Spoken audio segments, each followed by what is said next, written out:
A protest erupting across the world as the conflict between Israel and Hamas escalates. Thousands have taken to the streets in support of Israeli or Palestinian victims. Dozens of demonstrators gathered in Seoul denouncing Israeli attacks on the Gaza Strip. They're calling for the suspension of the air bombardment on the Palestinian enclave. In South America, people showed up at the Chilean and Colombian capitals in support of the Palestinian cause.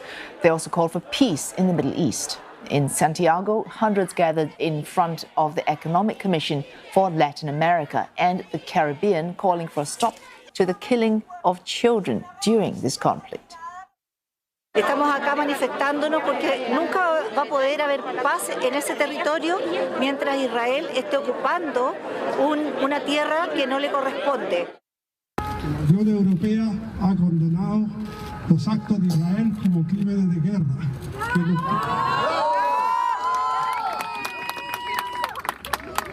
No puede haber una guerra si no hay dos ejércitos. Esto es una masacre. Activists and members of the Palestinian community in Brazil took part in protests organized in Rio de Janeiro and Sao Paulo, waving Palestinian flags and calling for freedom from Israeli occupation.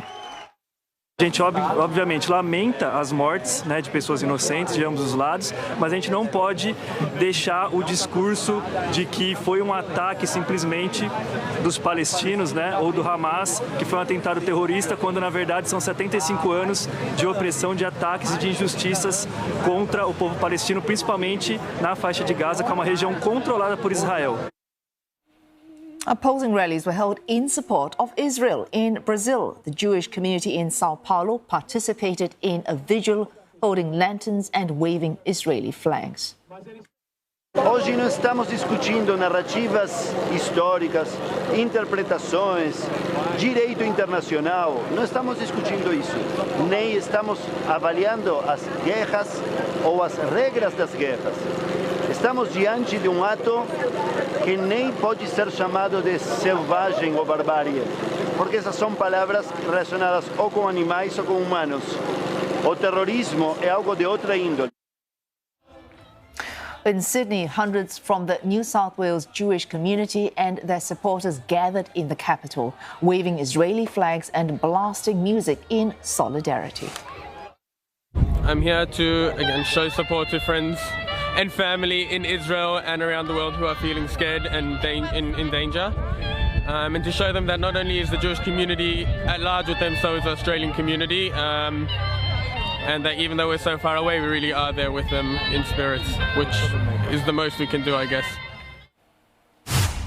For more insight on the humanitarian implications of the Israel-Hamas war, we're joined by Ravina Shamdasani. She is the chief spokesperson of the UN Human Rights Office. Ms. Shamdasani, we began this bulletin about half an hour ago with confirmation that the only power provider in the Gaza Strip has shut down.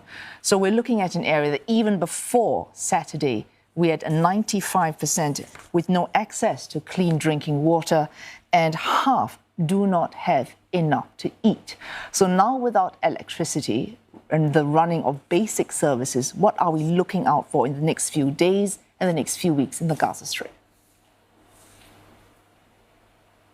As you rightly point out, the humanitarian situation for the people of Gaza was dire and very difficult even before Saturday. Since then, they've been bombarded, they're subjected to violence of all sorts, and the declaration by the Israelis of a complete siege on Gaza. This could amount to collective punishment, which is very clearly prohibited under international humanitarian law. We are looking at a really difficult situation for the people on the ground. As you know, the access to safe water, it implies a lot of other rights as well, the right to adequate sanitation. The lack of clean water can facilitate the spread of diseases. We are looking at a very difficult situation, and we are calling on the Israeli authorities to refrain from any kind of collective punishment on the people of Gaza. Ms. Shamdasani, does humanitarian law, is it equally salient, potent during wartime? And even if it is, can it be executed? Is there any way to enforce it to ensure that humanitarian laws are followed even during a war? It is very important to understand that international humanitarian law is the law of war. These were laws that were crafted precisely for such situations to ensure that even in the conduct of hostilities, there are certain actions that are entirely prohibited. The civilian population must be spared.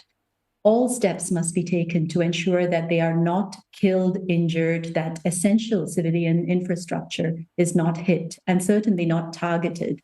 These are laws that were exactly drafted and crafted for such situations. And it's also very important to understand that non-compliance by one party does not excuse the other party. There is an obligation on all sides, no matter what, in any circumstance, to respect international humanitarian law.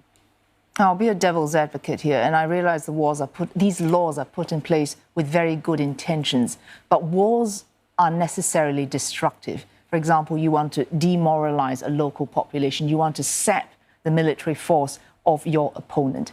These things you want to achieve, whatever the cost to you, whatever the cost to your international reputation.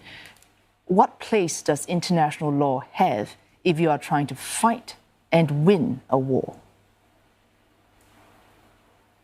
You can have legitimate military operations and legitimate military targets. What is entirely forbidden is the targeting of civilians. Here, let's put this in perspective. There's an armed group. There are a couple of armed groups, including Hamas, that carried out attacks against Israeli civilians. The Israeli government is fighting back, launching a military operation. This military operation needs to target the military, the armed groups on the other side. It cannot target innocent civilians, women, children, and men who have nothing to do with this war. That should be a fundamental principle in humanity that we can all agree on, that innocent civilians should not be targeted. And these are precisely, as I said, these are the laws of war. They're not kind of naive, idealistic constructions, for world peace. These are laws that apply specifically in times of war to prevent catastrophe for civilians. All right, Palestinian authorities have said... We've been down this road many times before. We've been down this road many times before. And especially in the Israeli-Palestinian context, we have seen that, rampant violations of international humanitarian law, they don't lead to long-term peace or security for the people. It's misguided. Now, we've had the Palestinian Foreign Ministry coming out to say more than 22,000 residential units destroyed, 10 health facilities and 48 schools have been destroyed. And this is about 24 hours ago since Saturday. Is it realistic to expect that you can carry out a blanket bombing campaign and not spare schools, hospitals, residential units? These things, they're fine calculations that an army may not take into account when it's trying to decimate a population. These are exactly the kind of calculations that the army is required to take into account. There are specific legitimate military targets that can be hit.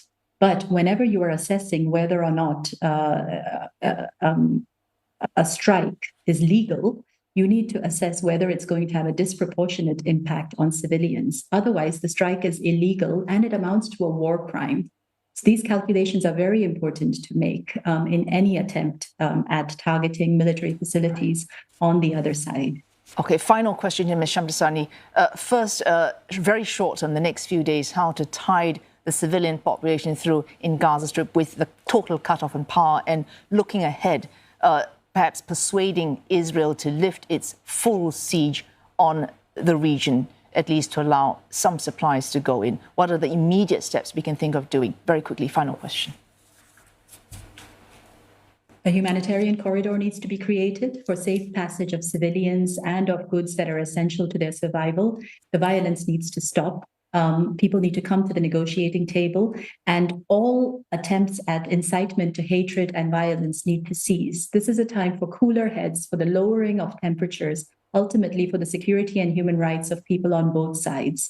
A further escalation will serve no one. Thanks so much for joining us this evening. Ravina Shamdasani speaking to us live from Geneva.